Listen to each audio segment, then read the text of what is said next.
В начале всех начал существовала только тьма. Многие-многие годины не было с нею никого, отчего все более и более одинокой становилась она. От отчаяния и тоски тьма проронила слезу, и та слеза породила двух братьев – щит и меч. Меч говорил, что ему под силу рассечь все сущее, а щит говорил, что ничему не подвластно пробить его. Так зародилась вражда, поистине жестокая вражда, и битва-то шла 7 дней и 7 ночей. И в конце меч пробил щит, а щит расколол меч. Осколки меча осыпались вниз, и так появилось небо. Осколки щита осыпались вниз, и так появилась земля. А из искр, высеченных в той битве, родились звезды.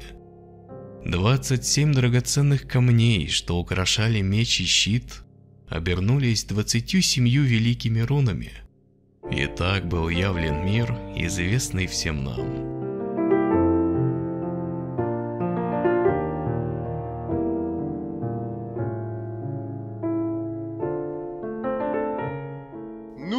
Здравствуйте, ребятки! Вот мы и добрались до легендарной второй части серии Суикаден, и мне уже немного страшно. А все потому, что Суикаден 2 — это очень большая игра, рассказывать о которой вкратце будет чистым преступлением. Так что готовьтесь, эта банка джема будет скорее не банка, а целая ванна. Oh, yeah. Для тех, кто пропустил предыдущее видео, пробежимся по истории серии, так сказать, налегке. Обещаю, это последний раз, когда мы касаемся ее просто потому, что было. Зародилась серия Суикаден в 1995 году усилиями тогдашнего новичка в индустрии Йоситаки Мураямы.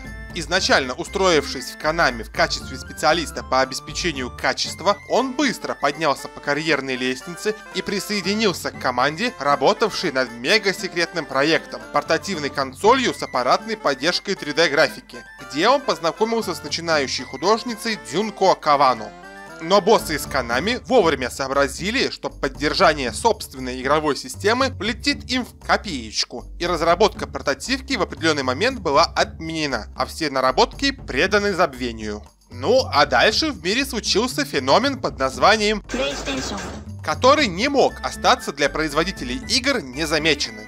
В результате Мураяма и Кавано оказались в авангарде 32-битных первопроходцев и получили возможность разработать для новой консоли от Sony одну игру на выбор – гонку, симулятор бейсбола или RPG. Остальное, как говорится, история. Которая, история определенно решила повторить саму себя, потому как создание второй части превратилось для разработчиков в кошмар, от которого даже у Шрайера волосы бы дыбом встали. Даже при содействии отдельного художника и дизайнера персонажей в лице Фуми Исикавы могучая кучка была поставлена практически в невозможные временные рамки, без шанса вытянуть на разработку у топ-менеджеров Konami еще хотя бы нескольких сотрудников. Трудно сказать, чем было обусловлено такое зверское отношение компании к своим сотрудникам, но кроме того, что Konami опять ведет себя как Konami. Но от их действий пострадали даже локализаторы, которые вместо готового текста на перевод получили разрозненное месиво из строк кода и скрипта без какой-либо индикации, кому какие реплики принадлежат. С последствиями этой безалаберности Konami, помноженной на ее безучастность, мы на протяжении обзора еще столкнемся не раз и не два, но пока вернемся в русло повествования. Даже несмотря на приверженность некоторым классическим штампам жанра, будь то случайные сражения и система инвентаря, взятая прямиком из Dragon Quest, Suikoden 1 оставался произведением во многом примечательным, начиная с истории, вдохновленной классическим китайским романом «Речные заводи» и реальными военными конфликтами, и заканчивая тем, как в игре смешивались воедино сюжет и геймплейные механики. Магические руны, влияющие на исторические процессы, концепция 108 звезд судьбы, придающая сюжету атмосферу былинных сказаний, столкновения армий, показывающие глобальность творящихся событий. Все участвовало в создании единой конструкции, способной функционировать только вместе. Смогли ли разработчики удержать во второй части все достижения прародителя и улучшить их? Это мы и постараемся выяснить.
Сюжетно вторая часть не стала продолжать историю Империи Алой Луны и перенесла события на север в регион Дюнан, где уже очень долгую и вялотекущую войну ведут две страны – Королевство Хайланд, расположившееся на северо-восточном плоскогорье, и Союз городов-государств Джоустона, занимающий основную территорию региона. И вот, казалось бы, оно! Незадолго до начала событий игры было подписано мирное соглашение.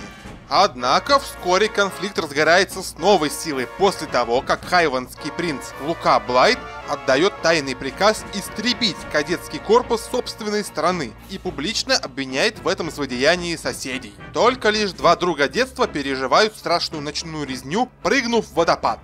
На утро одного из них вылавливают из реки джоустоновские наемники, и без того озадаченные странной активностью на границе, и сажают его под замок до выяснения обстоятельств. Так начинается история главного героя по имени Рё, бывшего кадета, преданного и брошенного своей родиной, которому в будущем придется взвалить на себя небывалый груз ответственности, принять проклятие Великой Руны Истока и повлиять на течение войны, пламя которой вскоре охватит весь Джоустон. А что же касается его товарища Джоуи, то и он не останется в стороне и поддержит назревающую эпоху перемен. В конце концов, руна Истока – это парная руна, состоящая из меча и щита, и выбирает она только тех, чьи судьбы оказываются тесно переплетены. Именно этот подход к повествованию выгодно отличает игры Суикаден от коллег по жанру. Там, где иной автор создал бы эпическое фэнтези с обязательной кульминационной победой над силами зла, Мураяма рисует пусть и волшебный, но на удивление приземленный мир, в котором положительные и отрицательные стороны конфликта определяются лишь тем, кто будет в итоге писать историю. Суикаден 2 продолжает эту славную традицию, но до сюжета мы еще доберемся. При первом знакомстве с игрой у человека, видевшего ранее только оригинальный Суикаден, может сложиться такое впечатление, что вторая часть вообще никак не эволюционировала. Все та же чистокровно пиксельная 2D графика, все то же отсутствие диагонального перемещения, все тот же герой-молчун. Но стоит залезть игре под капот, станет понятно, что между обеими частями огромная пропасть. Похорошела анимация персонажей, которые теперь не стоят столбом во время сражений, а также больше активничают и поясничают в мирное время. Герой наконец-то научился бегать по умолчанию, появились динамическое освещение и динамические же-тени, добавилась возможность толкать некоторые предметы и даже гражданских, если те умудрились своим случайным мельтешением перегородить дорогу игроку. В коем-то веке появился общий инвентарь, в который можно уместить до 3 страниц различной рухляди, в то время как личные карманы персонажей никуда не делись, но стали более продуманными с точки зрения геймдизайна и общей эргономики. Оружие, как и раньше, является неотъемлемым атрибутом каждого играбельного персонажа, а не физическим предметом, и его нельзя ни отобрать, ни передать, но можно отдать кузнецу на улучшение. Доспехи делятся на, собственно, доспехи и щиты, причем каждый персонаж может носить только определенный класс брони, но это было и в первой части. Последний пункт — аксессуары, состоящий из 3 ячеек, и стал личным карманом персонажа, и туда можно поместить дополнительные комплекты брони, магические свитки, целебные зелья, еду, банные принадлежности, в общем, практически все. Вместе с инвентарем общей реформации подверглись и руны. Теперь у персонажей, в зависимости от их предрасположенности к волшебству, может быть аж до 3 слотов под магические знаки. И хотя лепить на одного героя сразу несколько стихий магии смысла мало, поскольку количество зарядов, доступное для колдовства, относится не к руне, а к персонажу в целом. Простор для комбинаций все равно остается существенный, ведь руна не всегда означает магию. Например, можно объединить в одном персонаже руну, восстанавливающую здоровье при нанесении критического урона, и руну, увеличивающую вероятность нанесения этого самого урона. Ну или сделать персонажа перманентным берсерком. А еще руны можно впаять прямо в оружие и получить совершенно уникальный для этого действа эффект. На самом деле, подобная механика существовала и в первой части, но там присоединение магических знаков к мечам и топорам использовалось только для придания физическим атакам стихийного урона, и в сухом остатке для игрока практически не существовало. Тут же вы можете усилить урон на четверть, добавить регенерацию здоровья, дополнительно прокачать защиту и даже добавить шанс отразить вражеское заклинание. А ведь еще есть специальные руны, существующие исключительно для того, чтобы их помещали на оружие. В общем, упороться перебором различных комбинаций и тактик можно надолго, особенно если вспомнить, что серия Суикаден славится огромным количеством играбельных персонажей. Что же до боевой системы, а конкретно той ее части, где отряд из 6 персонажей в 2 ряда по 3 столбца бродит по локациям и вступает в случайные и не очень сражения, то игра осталась верна традициям классических партийных JRPG и сильно менять устоявшуюся формулу не стала, хотя и порядком оптимизировала ее для большего удобства. Например, можно выбрать опцию автобой, дающую подопечным команду «бей хоть кого» и за чашечкой чая посмотреть кинцо. А если вам нужно пробежать по локации со слабыми врагами, то опция «убежать» поменяется на «отпустить», и вы буквально позволите противникам дать дёру уже от вас, гарантируя себе таким образом 100% шанс избежать драки. Сами же персонажи делятся на 3 категории – ближний бой, дальний бой и смешанный тип. Первые могут атаковать только из переднего ряда и только передний же ряд вражеской группы.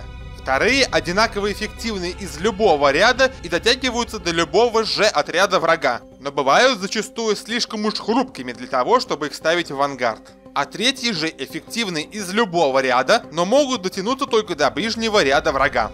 На практике это означает, что кого попало в отряд набрать не получится, и придется изрядно подумать, как разные связки персонажей будут друг с другом сочетаться. Особенно это касается совместных атак в стиле Хроно Триггера, которым во второй части уделили особое внимание и увеличили не только в количестве, но и в качестве. Что в данный момент у нас в приоритете? Противостояние ордам однотипных болванчиков? Тогда стоит взять персонажей, совместная атака которых бьет по площади. Или же нужно влить максимум в урон, чтобы завалить особо живучего босса. Тогда имеет смысл подобрать такую комбинацию персонажей и их совместных техник и рун, чтобы они не распыляли силы. Впрочем, я сомневаюсь, что вам когда-нибудь придется заползать в дебри игровых механик. Больно уж легки в Суикаден 2 бои. У некоторых парных приемов, а также не магических рун, правда, есть досадное последствие в виде статуса головокружения, лишающего возможности атаковать и использовать магию в следующий ход. Но и его можно стерпеть, если действовать с умом. Не менее любопытному редизайну подверглась и опция использования предметов в бою. Несмотря на появление в игре общей походной сумки, применять вещи сопартийцы могут только из своих личных карманов, то есть из аксессуаров. И если весь их вспомогательный инвентарь будет занят дополнительной броней, кольцами и прочей бижутерией, то и использовать им будет попросту нечего. принципе, залезть в походную сумку посреди боя все-таки можно, если в разделе аксессуаров образуется пустой слот, например, из-за использования последней аптечки или магического свитка. Но сам процесс перемещения предмета из сумки в карман съедает целый ход героя, что плохо сказывается на продуктивности командной работы. За актуальностью вещей в личных карманах важно следить еще и потому, что опция использования предметов остается доступной даже в том случае, если персонаж слег на один ход с головокружением. Также из первой части в продолжение переехали дуэли и полномасштабные военные столкновения, причем первые вообще не изменились за прошедшее время и лишь чуточку похорошели визуально. Как и раньше, сражения 1 на 1 представляют собой вариацию игры камень-ножницы-бумага, в которой вам нужно предугадать действия оппонента по его реплике и выбрать правильное противодействие. Единственное, что отличает дуэли в первых двух суикаденах, в продолжении их стало немного больше, но не настолько, чтобы они начали восприниматься как полноценный элемент геймплея. Да, это приправа, но кто сказал, что приправы не нужны? Совсем другое дело сражения армий, которые теперь стали больше походить на тактические РПГ вроде какой-нибудь Fire Emblem или еще чего пострашнее. Организация собственных войск, уникальные таланты генералов, активные и пассивные навыки и даже вероятность окончательной и бесповоротной смерти персонажа в случае потери юнита. Все говорит нам о том, что этот режим обязан стоять на равных с основным геймплеем. И ровно на этом моменте Суикаден 2, до того казавшийся безукоризненным, начинает раз за разом спотыкаться. Тактические сражения здесь состоят наполовину из скриптованных сцен, в которых за вас все уже решили сценаристы, и наполовину из бесконтрольного и непредсказуемого месива, в котором любые попытки думать головой терпят поражение перед всеопределяющим случаем. Один и тот же юнит может то несколько ходов подряд терпеть нападки превосходящих сил врага, то загнуться в первом же боевом столкновении, причем нет никакого индикатора или намека на то, что следует ждать. Технически у разных войск имеются разные показатели силы и защиты, которые будут зависеть от того, как вы организуете свою армию, и технически они действительно влияют на вероятность в бою. Но, лично по моим ощущениям, влияние это вкупе с умением игрока осмысленно переставлять фигуры на боевой арене составляет где-то 20% успеха, в то время как остальные 80% зависят исключительно от везения. И вот с таким вот рандомом есть вероятность навсегда лишиться персонажа и потерять возможность получить хорошую концовку. Шикардос! Хваленый сюжет, за который игру чуть ли не на пьедестал 32-битного Олимпа усадили, тоже оказался не без причуд. Одной из таковых я бы назвал какое-то зашкаливающее количество юмора. Местами уместного, местами не очень. Я понимаю, что и в первой части были свои забавные моменты. Ну в самом деле, кто не дергал за уши и не щекотал Гремио, когда тот корпел над плитой. Но в Суикаден 2 Мураяма и компания потеряли всякое чувство меры. В одной сцене главный герой прошибает собой каменную стену, как в мультиках «Веселые мелодии». В другой за фликом начинает носиться школьница и требовать любви до гроба. В третьей Виктор кроет злодея такой отборной многостраничной бранью, что у последнего случается короткое замыкание. Куда ни посмотри, везде творится какая-то неуместная дичь, очень плохо сочетающаяся с атмосферой человека на войне, которую сценарий пытается выстроить в моменты собственного просветления.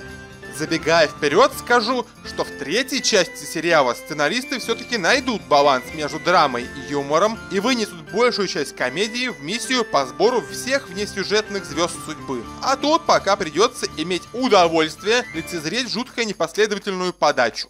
Но вернемся к теме. К числу проблем сценария также можно отнести и странные подсюжеты, по своим настроению и форме, плохо укладывающиеся в общее повествование. Я еще могу понять то, что в одной из сюжетных арок герои на несколько дней перевоплощаются в школьников, чтобы проникнуть в оккупированный город.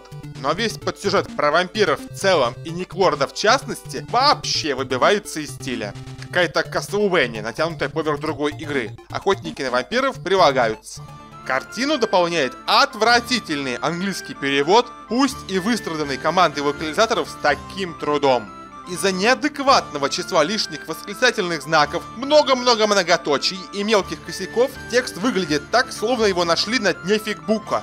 Со второй половины игры явно начинает страдать вычетка, а с третьей даже начинают попадаться недопереведенные реплики, пусть и только у неиграбельных персонажей.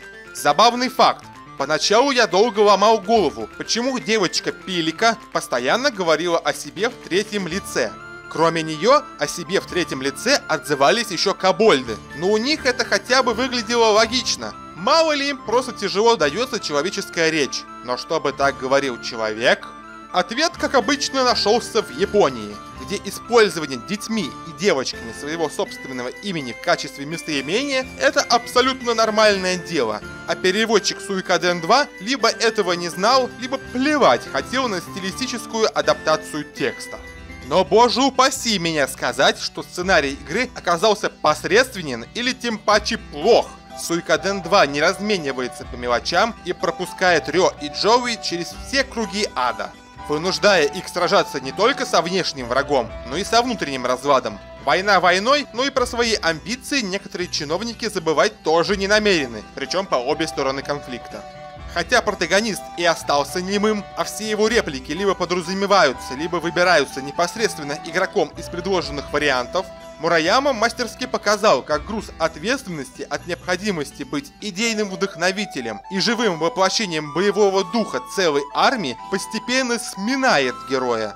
Во второй половине игры Рё все чаще начинает терять сознание от физического и психологического истощения, а персонажи отмечают, что взгляд у героя потяжелел и стал напоминать взгляд старика.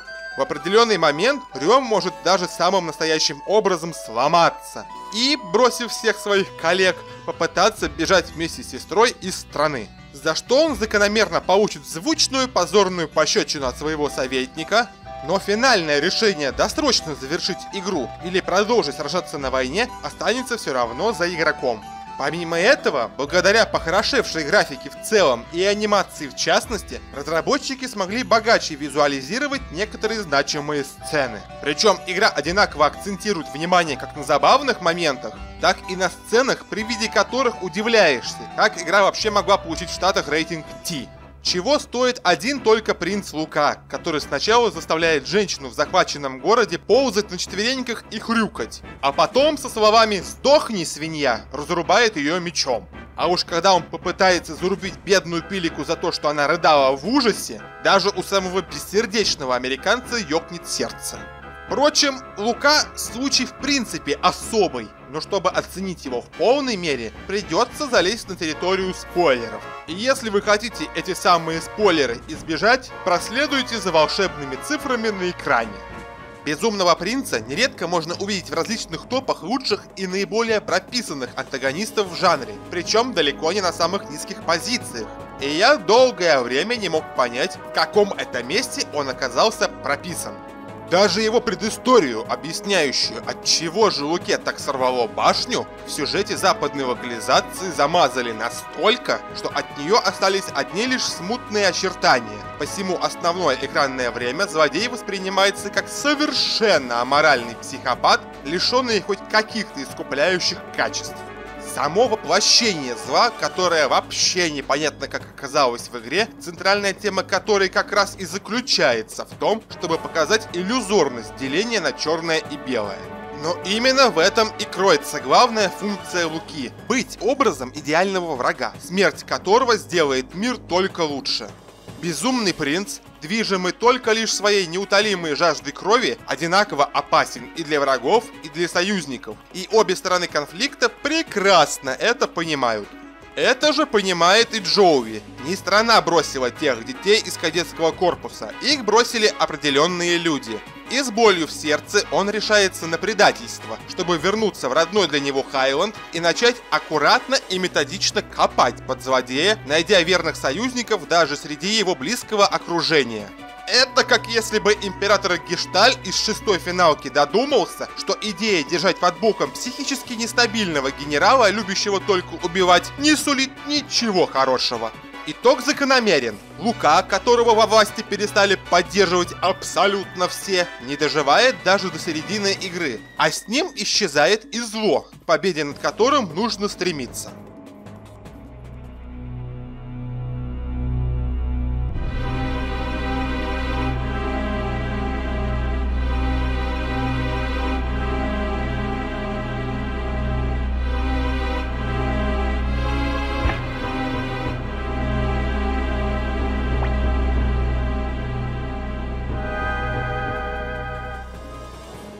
И хотя символ врага был повержен, война не просто не прекратилась, но и в определенный момент поменяла полюса, когда Джоустон перешел в наступление и уже сам стал захватчиком. А причина проста. Конфликт между двумя государствами дошел до критической стадии, и закопать топор войны удастся только тогда, когда проигравшая сторона безоговорочно войдет в состав страны-победителя. Ну, иначе ждать победителю реваншизма и прочих радостей. Пусть как персонаж он был не очень хорошо прописан, но вписан в повествование он бесподобно. А что же до Джоуи и его спорных деяний, то я бы описал его так. Делита курильщика. Он также ставит перед собой цель во всех смыслах благую, и он также ради ее достижения идет по головам, но ему никогда не хватает яиц принять волевое решение и поставить жирную точку в этой истории. Вместо этого Джоуи начинает мяться, что-то там мямлить, и в конечном итоге он упускает момент, важный для всего Хайленда.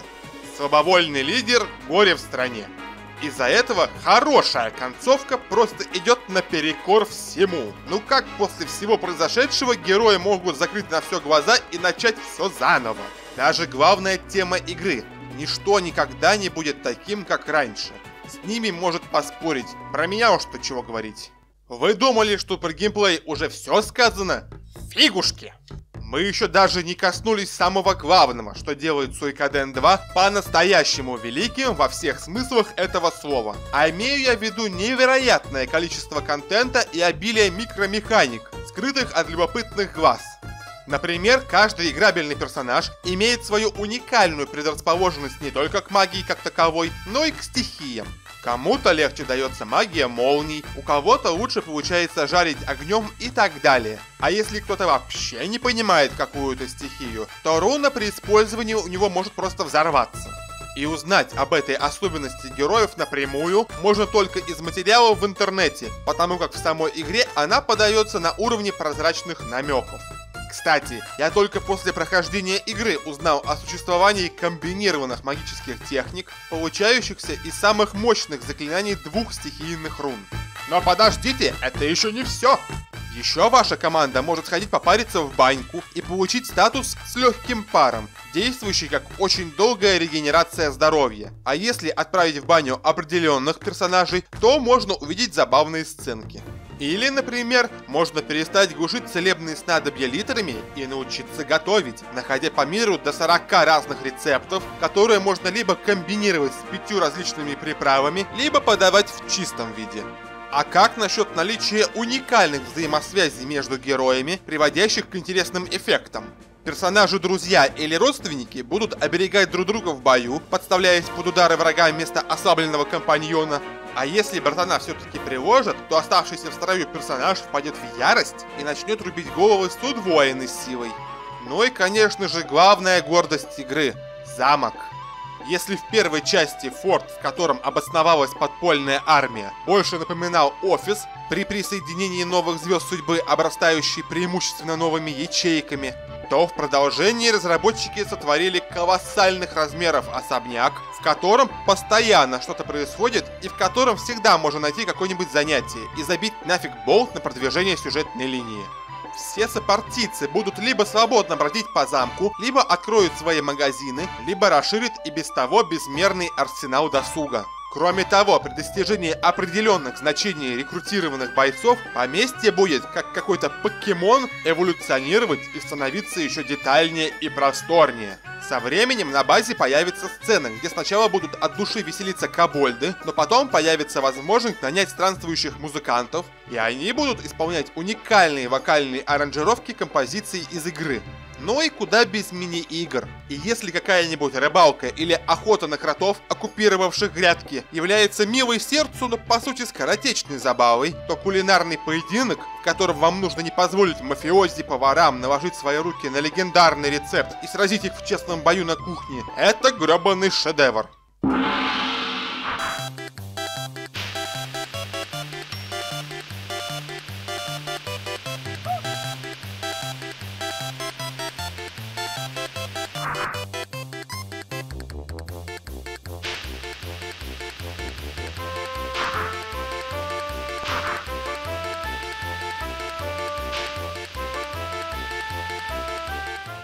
Причем в качестве жюри будут выступать случайные сопартийцы, и оценивать они будут в 3 основных номинациях: холодная закуска, основное блюдо и десерт.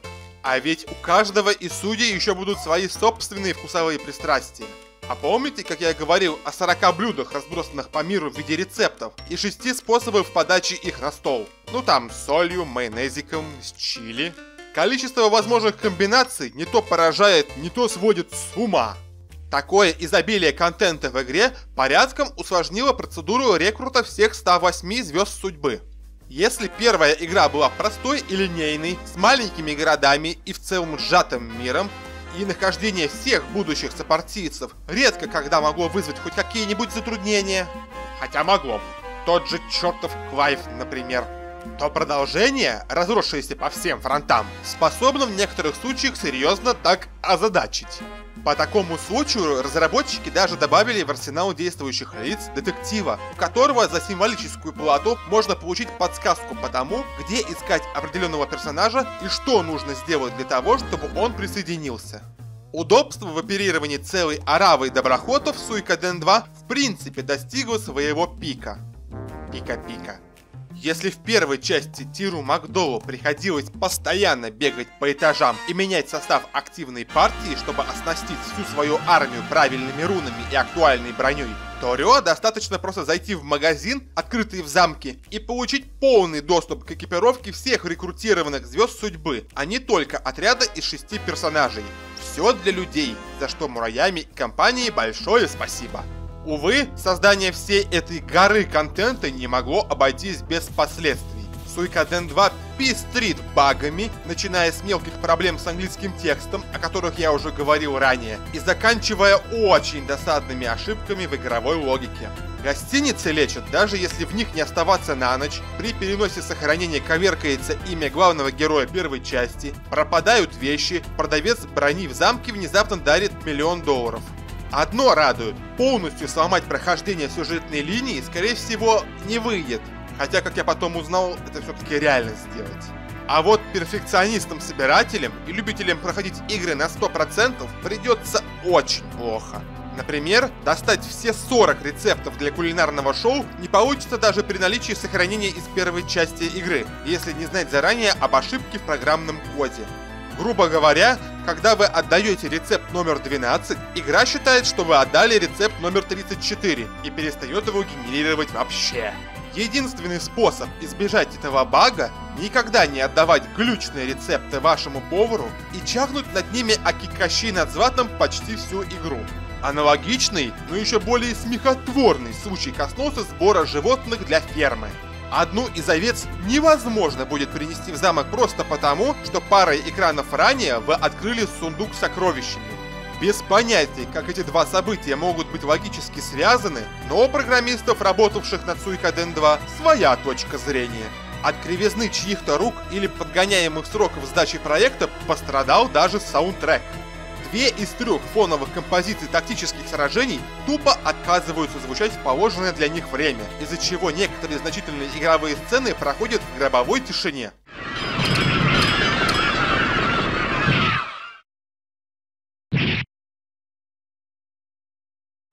Это по-своему атмосферно, но на 4-й раз начинает озадачивать.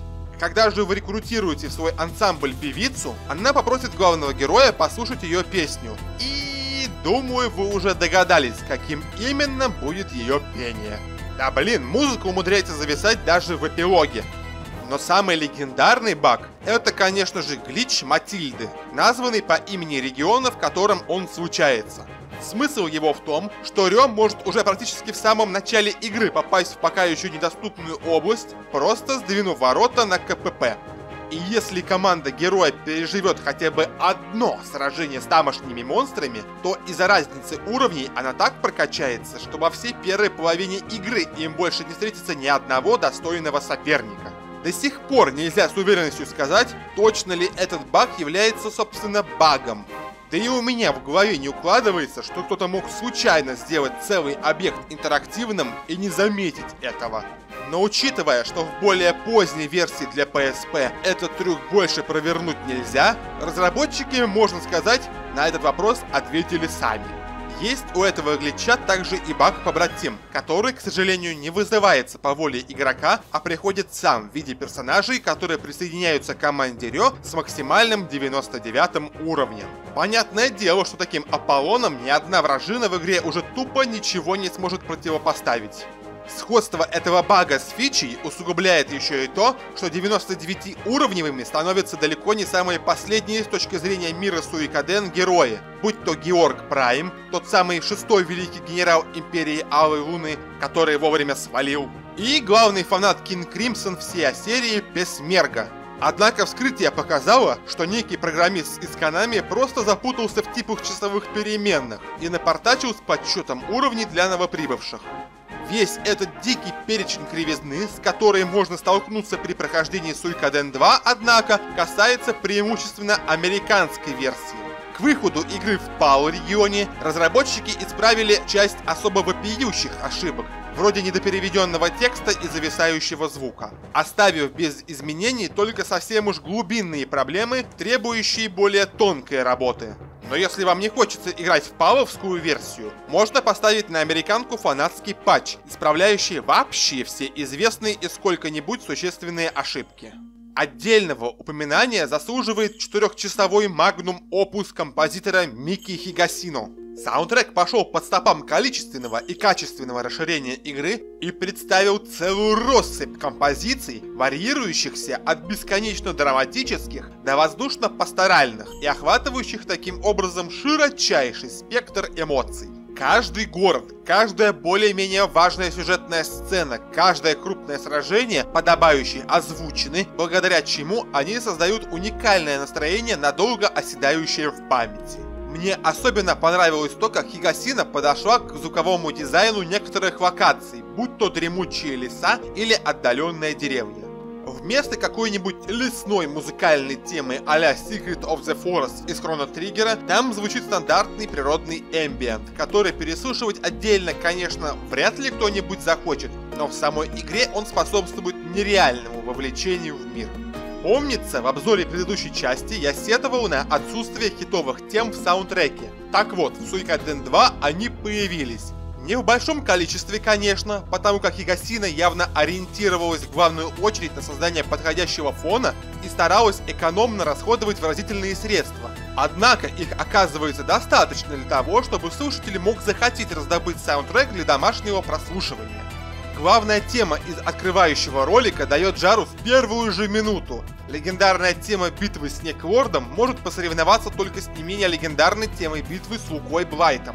Некоторые темы городов тоже врезаются в память, а песни, которые можно послушать в замке после рекрутирования всех музыкантов, позволяют отвлечься от бесконечных политических интриг основного сценария. А уж где со своей задачей донести правильную эмоцию в правильное время не справится саундтрек, помогут официальные аранжировки, которые Konami наштамповали в огромном количестве. Кстати, хорошая идея для обзора. Особого внимания, на мой взгляд, достоин релиз Орризонте.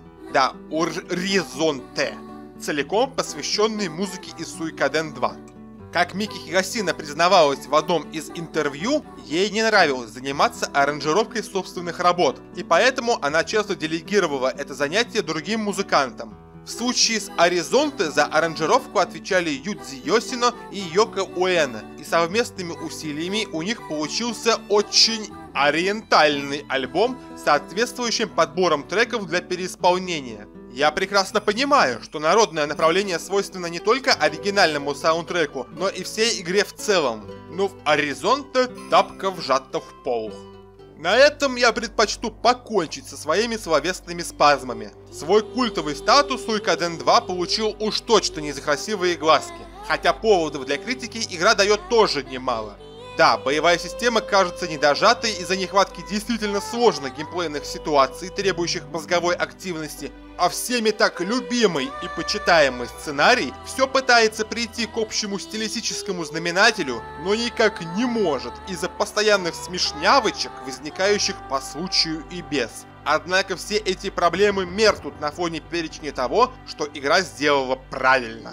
История в целом великолепна. Обилие контента, как обязательного, так и опционального, просто поражает. Удобство от взаимодействия с игрой другим представителям жанра тех лет даже и не снилось. Массивный саундтрек прекрасен и разнообразен. А уж что касается технических проблем, вызванных поспешным выходом Suikoden 2 в продажу, то игру можно запросто пропатчить и заапдейтить, и даже не узнать об их существовании. Ну а дальше нас на очереди ждет треть. Какие еще визуальные новеллы?